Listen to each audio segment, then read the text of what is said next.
Bonsoir de la salle de rédaction, le flash pour ce mardi soir. Le gouvernement n'a organisé aucun séminaire pour aucun parti politique. C'est le vice-président Ahmed Afif qui s'exprimait à l'Assemblée nationale ce matin. Il répondait à une PNQ, une question urgente, du dirigeant de l'opposition Sébastien Pillet concernant un atelier organisé récemment à l'intention d'un groupe d'activistes du parti LDS. Après le vice-président de l'Assemblée nationale, Gervais Henry a excusé le vice-président pour quitter l'Assemblée.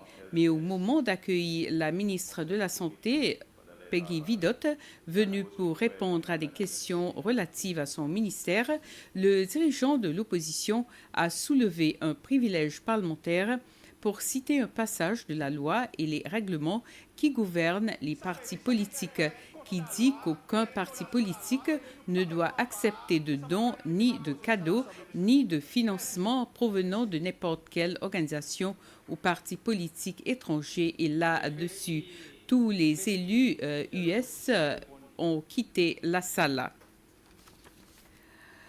L'hôpital St. Mary's de la Digue est entré en service depuis hier et au cours de la session des questions à l'Assemblée nationale, la ministre de la Santé, Peggy Vidot, a donné des détails sur le personnel au moment du démarrage de l'hôpital. Elle a expliqué qu'en dehors de 2 médecins, il y a également 3 infirmiers ou infirmières et 5 aides-soignants qui viennent s'ajouter aux travailleurs étant en place avant. L'hôpital a aussi un technicien de laboratoire qui travaille à temps plein. La ministre a précisé que pour le moment, seuls quelques services spécialisés seront offerts dans cet hôpital. Des spécialistes venant de Mahé ou de Pralin visiteront régulièrement St. Mary's. La ministre de l'Investissement, de l'Entrepreneuriat et de l'Industrie, Devika Vidot, a déclaré que les services fournis par les ministères, les départements et les agences gouvernementales au secteur des affaires doivent être améliorés.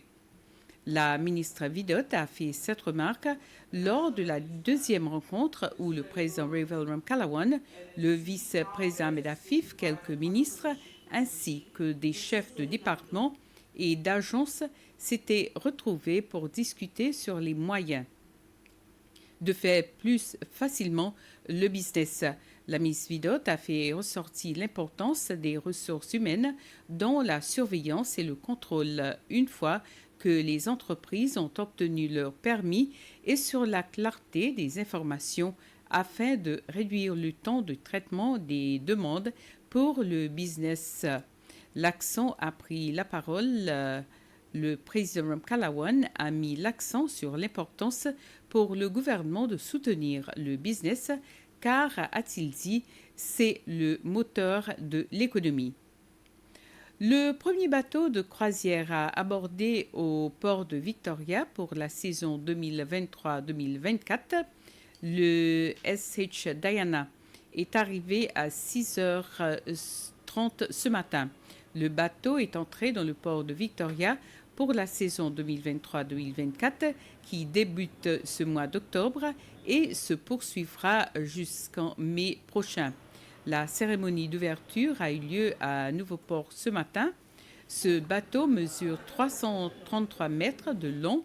Il peut recevoir 209 passagers et 141 membres d'équipage et porte le nom d'une déesse romaine, la déesse de la lumière, la lune, de la chasse.